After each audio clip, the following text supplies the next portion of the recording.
നമസ്കാരം. തലസ്ഥാനത്തെ പാർവതി പുത്തനാർ ജലപാതയായി. നിങ്ങൾ എത്ര പേര് അറിഞ്ഞു? സംസ്ഥാന സർക്കാർ നടപ്പിലാക്കിയ അതിവിസ്മയകരമായിട്ടുള്ള ഒരു വികസന പ്രവർത്തനമാണ്. കേരളത്തിൻ്റെ ചരിത്രത്തിൽ മുൻപ് രാജഭരണകാലത്ത് നിലനിന്നിരുന്ന ജലപാതകൾ വീണ്ടും പുതിയ കാലഘട്ടത്തിൽ ആ കാലത്തിനനുസരിച്ച് വലിയ മാറ്റങ്ങളോടുകൂടി ഒരു ജലപാത നവീകരണം പൂർത്തീകരിച്ച് അതിലൂടെ ബോട്ട് ഓടിച്ചാൽ വാർത്തയാകണോ വേണ്ടയോ, സഞ്ചാരികൾക്ക് വേണ്ടി അല്ലെങ്കിൽ നമ്മുടെ ഹെറിറ്റേജ് ടൂറിസം ഡെവലപ്പ് ചെയ്യുന്നതിൻ്റെ ഭാഗമായിട്ടാണ് ആക്കുളം മുതൽ ചേറ്റൂർ വരെ ഒന്നാം ഘട്ടത്തിൻ്റെ ഉദ്ഘാടനം ഏകദേശം 2000 കോടി രൂപ മുടക്കി യാഥാർത്ഥ്യമാക്കിയ വിഷയം വലിയ വാർത്താ പ്രാധാന്യമല്ലെന്ന്, അല്ലെങ്കിൽ ഏതെങ്കിലും പത്രങ്ങളുടെ ഫ്രണ്ട് ഷീറ്റിൽ നിങ്ങൾ അങ്ങനെ ഒരു വാർത്ത കണ്ടോ? കഴിഞ്ഞ ദിവസം വർക്കല നടന്ന ചടങ്ങിൽ മുഖ്യമന്ത്രി പിണറായി വിജയൻ ആ ഒരു പദ്ധതി ഉദ്ഘാടനം ചെയ്യുമ്പോൾ നാടിൻ്റെ മുന്നിലേക്ക് നമ്മുടെ നാട് എത്തിപ്പിടിച്ച, അല്ലെങ്കിൽ നമ്മുടെ നാട് നേടിയ ഒരു വലിയ നേട്ടത്തെ, ഒരു വിസ്മയത്തെ, 1960കളുടെ കാലഘട്ടത്തിൽ നിന്നുപോയ ഒരു വലിയ വികസന പദ്ധതി, അല്ലെങ്കിൽ നമ്മുടെ നാടിൻ്റെ തലവരയെ മാറ്റിമറിക്കാൻ പോകുന്ന അങ്ങനെ ഒരു പദ്ധതി യാഥാർത്ഥ്യമാകുമ്പോൾ മാധ്യമം, അതായത് ഉത്തരവാദിത്തപ്പെട്ട സ്വഭാവമുള്ള മാധ്യമമാണെങ്കിൽ അത് നിങ്ങളുടെ മുന്നിൽ റിപ്പോർട്ട് ചെയ്യപ്പെടേണ്ടതല്ലേ? എന്തായാലും റിപ്പോർട്ട് ചെയ്തിട്ടില്ല.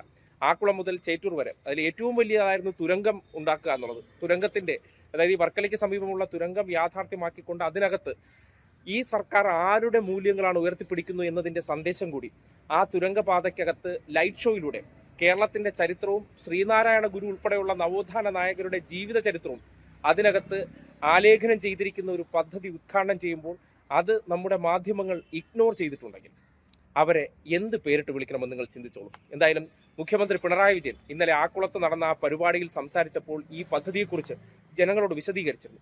ഈ നാട് കൈവരിക്കുന്ന ഇത്തരം വികസന നേട്ടങ്ങളൊന്നും വാർത്തയല്ലാത്ത കാലമാണ്. പക്ഷേ ജനം അറിഞ്ഞിരിക്കേണ്ടതുണ്ട്, ഈ നാടിനെ എങ്ങനെയാണ് കഴിഞ്ഞ 10 വർഷത്തിനിടയിൽ പല മേഖലയിൽ, അത് കരയായിക്കോട്ടെ, കടലായിക്കോട്ടെ, അല്ലെങ്കിൽ നമ്മുടെ നാട്ടിലെ പുഴകൾ ഉൾപ്പെടെയുള്ളവ ടൂറിസത്തിന് വേണ്ടി എങ്ങനെയാണ് മാറ്റിയെടുക്കുന്നത്, അത് റെയിൽ ഗതാഗതത്തിൽ കൂടി നമ്മൾ അച്ചീവ് ചെയ്ത് കഴിഞ്ഞാൽ സമസ്ത മേഖലയിലേക്ക് നമ്മൾ പുതിയ കാലത്തിനെ അടിസ്ഥാനപ്പെടുത്തി നമ്മുടെ നാട്ടിനെ, അല്ലെങ്കിൽ നമ്മുടെ നാടിനെ മാറ്റിമറിക്കുന്ന ഒരു പുതു ചരിത്രമാണ് 10 വർഷത്തിനിടയിൽ രചിച്ചു കഴിഞ്ഞത് എന്നതിൻ്റെ തെളിവാണ് ആക്കുളം ചേറ്റൂർ ജലപാത എന്ന് പറയുന്നത്. ഇനി പല കേന്ദ്രങ്ങളെയും, അതായത് ഈ ജലപാത കടന്നു പോകുന്ന പല കേന്ദ്രങ്ങളും ടൂറിസം ഡെസ്റ്റിനേഷൻ പോയിന്റ് ആകാൻ പോവുകയാണ്. ഇതിനകത്ത് ബോട്ട് ജെട്ടികളെല്ലാം സജ്ജീകരിച്ച് തൃശ്ശൂർ ചേറ്റൂരാണ് ഇതിൻ്റെ ആദ്യഘട്ടം. കോവളം മുതൽ ബേക്കൽ വരെ, അതായത് 11 ജില്ലകളെ കണക്ട് ചെയ്തുകൊണ്ട് യാഥാർത്ഥ്യമാകുന്ന ഈ ജലപാത, ആ ജലപാത കൂടി വരുന്നതോടുകൂടി നമ്മുടെ റോഡ് ഗതാഗതത്തിന്റെ ഇത്രയും റഷാകുന്നത് വീണ്ടും കുറയാൻ പോവുകയാണ്. ഇത്തരം വലിയൊരു വികസനങ്ങൾ ഈ നാട്ടിൽ കൊണ്ടുവന്നിട്ട് അതൊന്നും ചിലരുടെ കണ്ണിൽ പെടുന്നില്ല എന്ന് പറയുമ്പോൾ നാട്ടുകാർ മനസ്സിലാക്കുക മുഖ്യമന്ത്രിയുടെ വാക്കുകൾ. കാര്യം വാക്കിനാണ് വില, പറഞ്ഞതേ ചെയ്യൂ, ചെയ്യുന്നതേ പറയൂ. ആ നിലയ്ക്ക് വാക്കിന്റെ വില എന്താണെന്ന് ആക്കുളം ചേറ്റൂർ ജലപാത യാഥാർത്ഥ്യമാക്കിയതോടുകൂടി നിങ്ങൾക്ക് തിരിച്ചറിയാൻ പറ്റുന്ന ഒരു ഉറപ്പുള്ള വാഗ്ദാനമാണ് ഇടത് സർക്കാർ എന്ന് വീണ്ടും തെളിയിക്കപ്പെട്ടിരിക്കുകയാണ്. സഹോദരി സഹോദരന്മാരെ, നാം എല്ലാവരും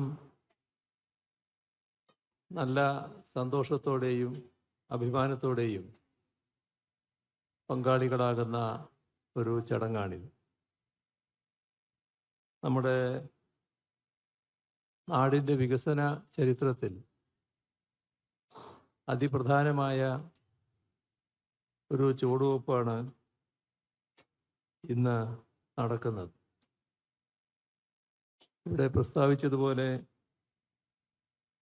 പശ്ചിമതീര വികസനത്തിൻ്റെ ഭാഗമായി പൂർത്തിയാക്കിയ 3 സുപ്രധാന പദ്ധതികളാണ് നാടിന് സമർപ്പിക്കുന്നത്. ആക്കുളം ചേറ്റുവ ജലപാത ഒന്നാം ഘട്ട പൂർത്തീകരണം,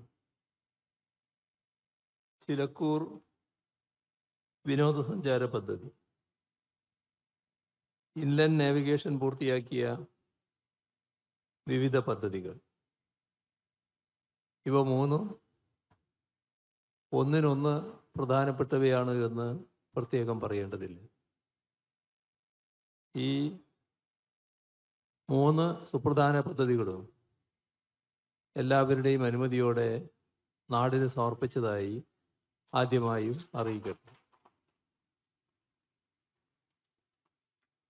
തിരുവനന്തപുരം മുതൽ തൃശ്ശൂർ വരെ 280 കിലോമീറ്റർ നീളമുള്ളതാണ് ആക്കുളം ചേറ്റുവ ജലപാതയുടെ ഒന്നാം ഘട്ടം.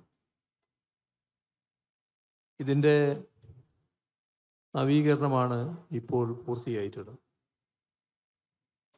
ഇതിൻ്റെ ഭാഗമായി തന്നെ തൃശ്ശൂർ കാട്ടൂർ സെക്ഷൻ മധുരംപള്ളിയിൽ 5 കിലോമീറ്റർ ദൂരം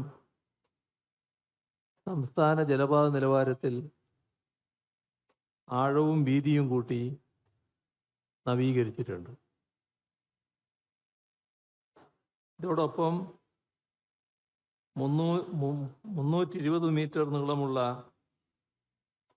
ചിലക്കൂർ ടണലിൻ്റെ നവീകരണവും സൗന്ദര്യവൽക്കരണവും ഇത് 1876 നിർമ്മിക്കപ്പെട്ടതാണ്, 150 വർഷം മുൻപ്. ഈ എഞ്ചിനീയറിംഗ് അത്ഭുതത്തെ അതിൻ്റെ പഴമയും പൈതൃകവും ഒട്ടും ചോരാതെയാണ് നമുക്ക് വീണ്ടെടുക്കാനായത്. മറ്റു കൂട്ടിച്ചേർക്കലുകൾ അധികമൊന്നുമില്ലാതെ രൂപകൽപ്പന ചെയ്ത ഈ ടണലിൽ അത്യാധുനികമായ ലൈറ്റ് ആൻഡ് സൗണ്ട് ഷോയും ഒരുക്കിയിട്ടുണ്ട്. ഇവിടെ അതിനെക്കുറിച്ച് വിശദമായി പറഞ്ഞു കഴിഞ്ഞു. 20 പേർക്ക് സഞ്ചരിക്കാവുന്ന പ്രത്യേകം രൂപകൽപ്പന ചെയ്ത ഇലക്ട്രിക് ബോട്ട് വഴിയാണ് സൗന്ദര്യവൽക്കരണം നടത്തിയിട്ടുള്ളത്. കേരളത്തിൻ്റെ ചരിത്രം, സംസ്കാരം, നവോത്ഥാന നായകൻ കൂടിയായ ശ്രീനാരായണ ഗുരുവിൻ്റെ ജീവിതം, ഇവയെല്ലാം ഇതിലൂടെ ജനങ്ങൾക്ക് അനുഭവവേദ്യമാകും. നമ്മുടെ വിനോദസഞ്ചാര മേഖലയിൽ ഒരു ഹെറിറ്റേജ് സെൻ്ററായി ചിലക്കൂർ ടണലിനെ ഉയർത്താൻ ഇതിലൂടെ കഴിയും. ചിലക്കൂർ ടണലിൻ്റെ സൗന്ദര്യവൽക്കരണം, ടണലിൽ ഒരുക്കിയിട്ടുള്ള ഷോ, ഇലക്ട്രിക് ബോട്ട് നിർമ്മാണം, ഇവയെല്ലാം കൊച്ചി അന്താരാഷ്ട്ര വിമാനത്താവളം വഴിയാണ് നടപ്പിലാക്കിയിട്ടുള്ളത്. ഇൻലൻഡ് നാവിഗേഷൻ വകുപ്പിൻ്റെ നേതൃത്വത്തിൽ നടത്തിയ Kozhikode Moozhikkal lock cum bridge, Thiruvananthapuram saint Andrews പാലം, 14 കിലോമീറ്റർ നീളത്തിൽ നവീകരിച്ച വടകര മാഹി കനാൽ, ഇവയെല്ലാം പൂർത്തിയായിട്ടുണ്ട്. വടകര മാഹി കനാൽ പൂർത്തിയാക്കൽ വല്ലാത്ത പ്രയാസമുള്ളൊരു കാര്യമായിരുന്നു. എത്രയോ വർഷങ്ങളായി അതിനുവേണ്ടി ശ്രമിച്ചുകൊണ്ടിരിക്കുകയായിരുന്നു. ഇതെല്ലാം നാഷണൽ വാട്ടർവേ നിലവാരത്തിൽ നിർമ്മിച്ചവയാണ്. കേരളത്തിൻ്റെ അടിസ്ഥാന സൗകര്യ വികസന പദ്ധതിയിൽ നമ്മുടെ നാഷണൽ ഹൈവേ, നമ്മുടെ മലയോര ഹൈവേ, തീരദേശ ഹൈവേ, ഇങ്ങനെയെല്ലാം ഉള്ളതിൻ്റെ കൂടെ ഏറ്റവും പ്രാധാന്യമർഹിക്കുന്നതാണ് പശ്ചിമതീര ജലപാത വികസനം. കോവളം മുതൽ ബേക്കൽ വരെ 616 കിലോമീറ്റർ ദൂരമാണ് ഈ ജലപാതക്കുണ്ടാവുക. ഇതിലൂടെ തുടർച്ചയായ ജലയാത്രയൊരുക്കലാണ് ഉദ്ദേശിക്കുന്നത്. കേരളത്തിലെ 10 ജില്ലകളെ ബന്ധിപ്പിക്കുന്ന ഈ ശൃംഖല നവകേരള നിർമ്മിതിയിൽ വലിയ മാറ്റം സൃഷ്ടിക്കുന്നതായിരിക്കും. കേരളത്തിലെത്തുന്ന ടൂറിസ്റ്റുകൾക്ക് ഇതൊരു വലിയ ഹരമാകും. ഇതിലൂടെ യാത്ര ചെയ്യുക, ഇടയ്ക്ക് അവർക്ക് ഇറങ്ങാൻ സാധിക്കും. ആ ഇറങ്ങുന്ന സ്ഥലത്ത് നല്ലതുപോലെയുള്ള ടൂറിസ്റ്റുകളെ ആകർഷിക്കുന്ന എല്ലാം ഒരുക്കാൻ നമുക്ക് കഴിയും. കാഴ്ചകൾ മാത്രമല്ല, നമ്മുടെ നാടൻ വിഭവങ്ങൾ, അപ്പോൾ അതെല്ലാം ആസ്വദിച്ച് ജലപാതയിലൂടെയുള്ള യാത്രയും എല്ലാം കൂടി വരുമ്പോൾ വല്ലാത്തൊരു ഹരത്തിൽ നമ്മുടെ ടൂറിസ്റ്റുകൾ എത്തിച്ചേരും. വലിയ തോതിലുള്ള മാറ്റം ടൂറിസം രംഗത്ത് തന്നെ ഇതുണ്ടാക്കും. അതോടൊപ്പം ഇപ്പോൾ റോഡിലൂടെയാണ് നമ്മുടെ എല്ലാ ചരക്ക് നീക്കവും നടക്കുന്നത് മിക്കവാറും. അവിടെ നല്ല മാറ്റം ഈ കാലത്ത് ഇതിൻ്റെ ഭാഗമായി ഉണ്ടാക്കാനാകും. തൃക്കുന്നപ്പുഴ ലോക്കിൻ്റെ നിർമ്മാണം അതിവേഗം പുരോഗമിക്കുന്നുണ്ട്. അതുകൂടി പൂർത്തിയാകുന്നതോടെ ചരക്ക് നീക്കത്തിന് വലിയ മാറ്റമുണ്ടാകും. ഇപ്പം ചരക്ക് നീക്കത്തിൻ്റെ ഒരു കണക്ക് പറഞ്ഞാൽ, നമ്മുടെ KMML, കൊച്ചി ചവറയിലുള്ള KMML-ലേക്ക് കൊച്ചിയിൽ നിന്ന് പ്രതിദിനം 40 ടാങ്കറുകളാണ് അസംസ്കൃത വസ്തുവായിട്ട് വരുന്നത്. ഇത് 2 ബാർജുകൾ ഉണ്ടായാൽ അതിലൂടെ ചവറയിലെത്തിക്കാനാവും, ഈ ജലപാതയിലൂടെ. അപ്പോൾ ദേശീയപാതയിലെ തിരക്ക് വല്ലാതെ കുറയും. മറ്റ് അപകടങ്ങളും നല്ലതുപോലെ കുറക്കാനാകും. ഇതിൻ്റെ ഭാഗമായി തന്നെ വിഴിഞ്ഞം അന്താരാഷ്ട്ര തുറമുഖവുമായി ഈ ജലപാതയെ ബന്ധിപ്പിക്കാൻ ഉദ്ദേശിക്കുന്നു. അതോടെ ഒരു മൾട്ടി മോഡൽ ലോജിസ്റ്റിക്സ് ശൃംഖല നമ്മുടെ സംസ്ഥാനത്ത് നിലവിൽ വരും. ഇത് കയറ്റുമതി ഇറക്കുമതി ചെലവ് കുറക്കും, നിക്ഷേപ സാധ്യതകൾ വർദ്ധിപ്പിക്കും. വ്യാവസായിക യൂണിറ്റുകൾ, ലോജിസ്റ്റിക്സ് ഹബ്ബുകൾ, ഫുഡ് പ്രോസസ്സിംഗ് കേന്ദ്രങ്ങൾ, ഇവയെല്ലാം ജലപാതയുടെ തീരങ്ങളിൽ വളർന്നു വരും. ഇത്തരത്തിൽ പല നിലയിൽ വികസന സാധ്യതയുള്ള ഒരു പദ്ധതിയാണ്. ഇതുവരെ ഈ ജലപാത വികസനത്തിന് 450 കോടി രൂപയുടെ പദ്ധതികൾ സർക്കാർ നടപ്പാക്കിയിട്ടുണ്ട്. ആദ്യഘട്ടത്തിൽ 325 കോടി രൂപയുടെ വികസന പ്രവർത്തനങ്ങളിൽ 150 കോടി രൂപയും ചെലവഴിച്ചത് പുനരധിവാസ പ്രവർത്തനങ്ങൾക്കാണ്.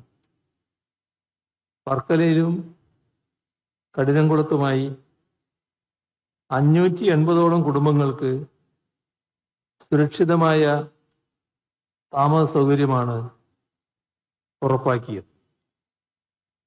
തിരുവനന്തപുരത്തും പുനരധിവാസത്തിനായി ജനങ്ങൾക്ക് സ്വീകാര്യമായ ഒരു പാക്കേജ് നൽകാനാണ് ആലോചിക്കുന്നത്. നിലവിലവിടെ പുനരധിവാസം ആവശ്യമുള്ള 494 കുടുംബങ്ങളാണ്. അവരിൽ 450 കുടുംബങ്ങളും സർക്കാരിൻ്റെ പാക്കേജ് സ്വീകരിച്ചു കഴിഞ്ഞു. ബാക്കിയുള്ളവരും വേഗം തന്നെ അത് സ്വീകരിക്കുമെന്നാണ് പ്രതീക്ഷിക്കുന്നത്. വികസന പ്രവർത്തനങ്ങൾ നടത്തുമ്പോൾ ജനങ്ങളെ ഏതെങ്കിലും തരത്തിൽ ഉപദ്രവിക്കുക എന്ന നയം കേരളത്തിലില്ല. എല്ലാവരെയും ചേർത്ത് പിടിക്കുക, ആ നയമാണ് നമ്മുടെ നാട് നടപ്പാക്കുന്നത്. എന്നാൽ പലതരത്തിലുള്ള തടസ്സങ്ങൾ ചിലപ്പോൾ വന്നേക്കാം. പക്ഷെ ആ തടസ്സങ്ങൾ കണ്ട് പദ്ധതിയിൽ നിന്ന് പിന്മാറലോ അത് ഉപേക്ഷിക്കലോ ചെയ്യൽ നമ്മുടെ രീതിയല്ല. സംസ്ഥാന സർക്കാരും സിയാലും ചേർന്ന് രൂപീകരിച്ച എന്ന് പറഞ്ഞാൽ Cochin international airport limited. Kill എന്ന പ്രത്യേക കമ്പനിയാണ് ഈ പദ്ധതികളുടെ മേൽനോട്ടം വഹിക്കുന്നത്.